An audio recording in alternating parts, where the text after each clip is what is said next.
And the Lord God caused a deep sleep to fall upon Adam, and he slept, and God took one of his ribs and closed up the flesh instead thereof. And the rib which the Lord God had taken from man made he a woman, and brought her unto the man.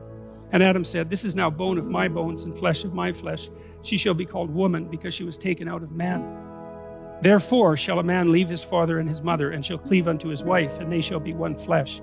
That's a walloping statement to put in there at the end of those 3 sentences. I mean, the therefore comes as somewhat of a surprise, but there's an injunction there.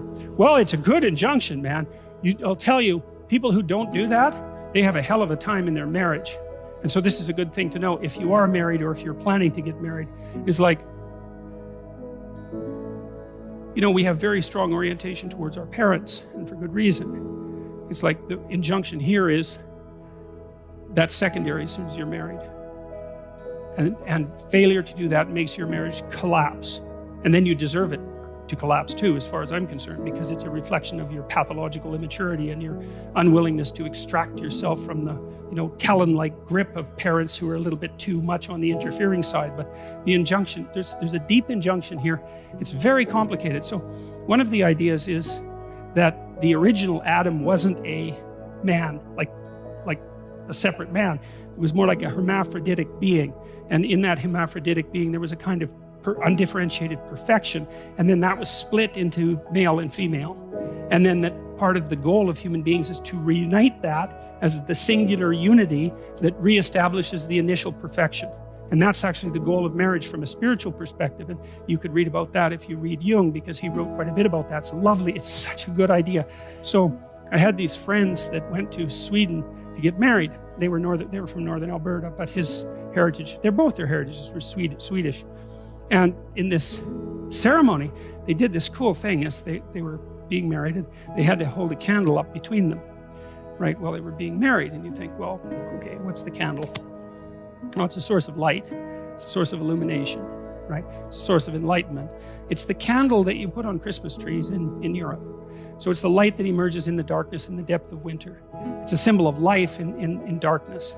It's the reemergence of the sun at the darkest, coldest time of the year, which is also associated symbolically with the birth of Christ for all sorts of complicated reasons. And so the candle's all that.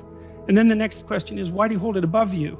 And the answer is because what's above you is what you're below to. So it simplifies something transcendent. And so why do you both hold on to it? Well, because you're both supposed to hold on to the light, right?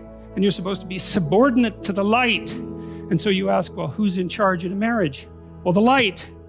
That's the idea. So you come together as one thing. You're no longer two things. It isn't what's good for you, and it's not what's good for your wife. It's what's good for the marriage. And the marriage is about the combined being, which is the reassembly of the original hermaphroditic being at the beginning of time. That's the idea. And that's all packed into like these 4 sentences.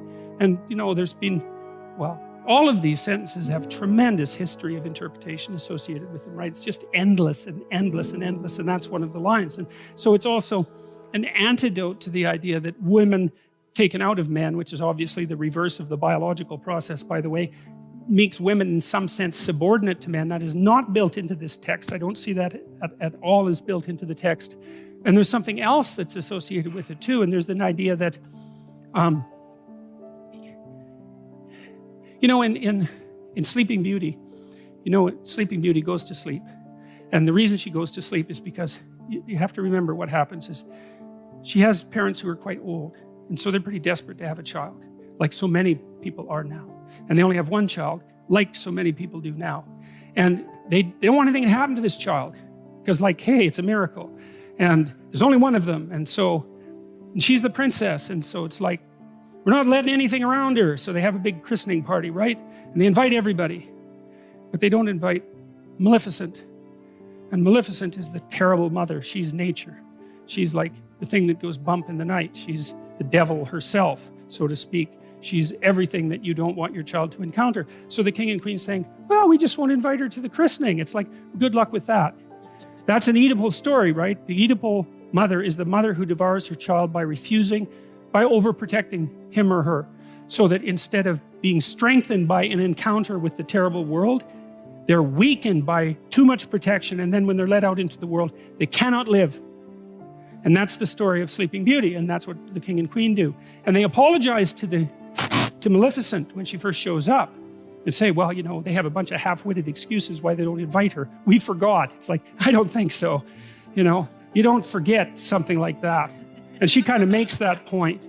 It's right, the whole horror of life. You don't forget about that when you have a child, that's for sure. You might wish that it would stay at bay, but you do not forget about it. The question is, do you invite it to the party? And the answer is, it bloody well depends how unconscious you want your child to be. And if you want your child to be unconscious, well, then you have the added advantage that maybe they won't leave home, and so you can take advantage of them for the rest of your sad life instead of going off to find something to do for yourself. Well, and then of course you can take revenge on them if they do have any what would you call impetus towards courage that you sacrificed yourself 30 years ago and want to stamp out as soon as you see it develop in your child. That's another thing that would be quite pleasant. And so that's what happens in Sleeping Beauty. Yeah, well, none of this is pleasant, and nothing that happens in that story is pleasant. So Sleeping Beauty, she's naive as hell. They put her out in the forest and have her raised by these three like goody two-shoes fairies that are also completely devoid of any real potency and power, right? There's nothing maleficent about them. And then the first idiot prince that wanders by, she falls in love with so badly that she has post-traumatic stress disorder when he rides off on his horse, right? That's what happens. And then she goes into the castle and she's all freaked out because she met the love of her life for like 5 minutes, for God's sake. And you know, that's when the spinning wheel, that's the wheel of fate, pops up and she pricks her finger, right? They try to get rid of all the spinning wheels. They try to get rid of all the wheels of fate with their pointed end. But she finds it, pricks her fingers, and finger falls down unconscious. Well, she wants to be unconscious. And no bloody wonder. She was protected her whole life. She's so damn naive that her first love affair just about kills her. She wants to go to sleep and never wake up. And so that's exactly what happens. And then she has to wait for the prince to come and rescue her. Well, you think, how sexist can you get, that story? Well, seriously, because that's the way that would be read in the modern world. It's like she doesn't need a prince to rescue her. That's why Disney made Frozen that absolutely appalling piece of rubbish.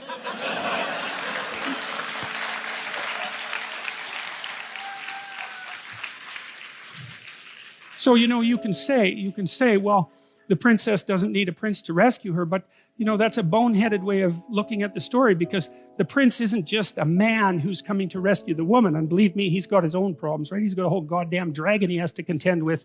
But the prince also represents the woman's own consciousness. The consciousness is presented very frequently in stories as symbolically masculine, as it is with the logos idea. And the idea is that without that forward-going, courageous consciousness, a woman herself will drift into unconsciousness and terror. And so you can read it as, well, the woman who's sleeping needs a man to wake her up. And of course, just like a man needs a woman to wake him up, it's the same damn thing. That's the dragon fight in Sleeping Beauty.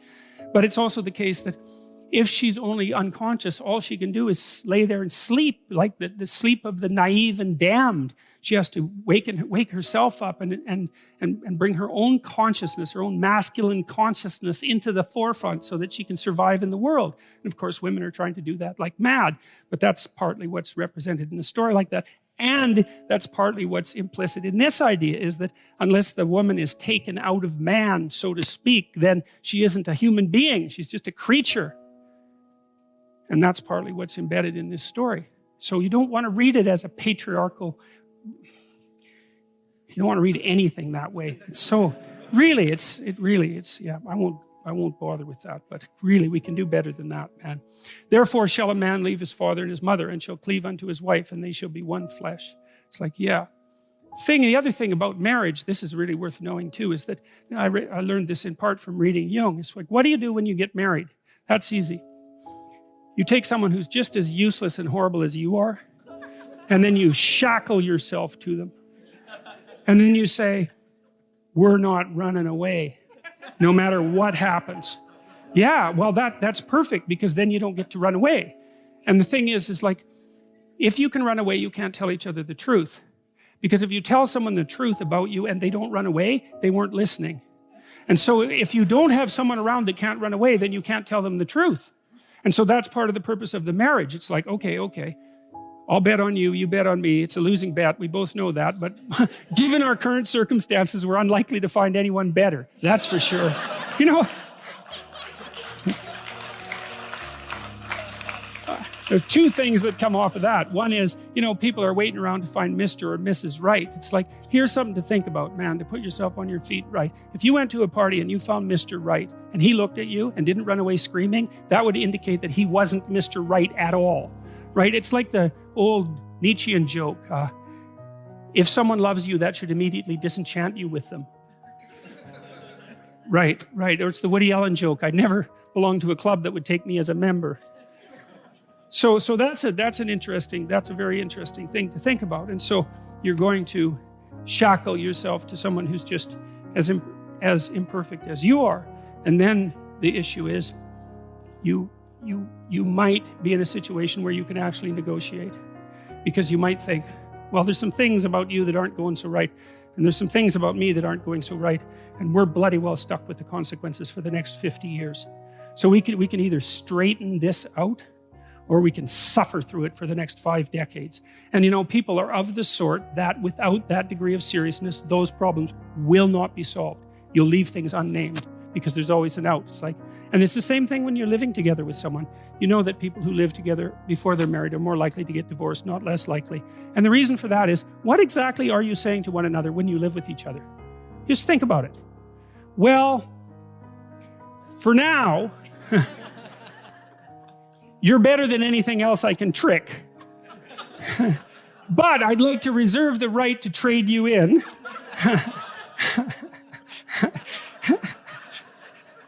Conveniently, if someone better happens to stumble into me.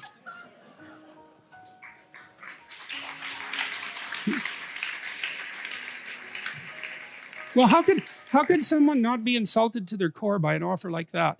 Now, they're willing to play along with it because they're going to do the same thing with you. Now, well, that's exactly it. It's like, yeah, I know you're not going to commit to me, so that means you don't value me or our relationship above everything else. But as long as I get to escape if I need to, then I'm willing to put up with that. It's like, that's a hell of a thing. I mean, you might think, how stupid is it to shackle yourself to someone? It's like, it's stupid, man. There's no doubt about that. But compared, it's pretty damn good. Because without that shackling, there are things you will never, ever learn because you'll avoid them. You can always leave. And if you can leave, then you don't have to tell each other the truth. It's as simple as that, because you can just leave. And then you don't have anyone you can tell the truth to.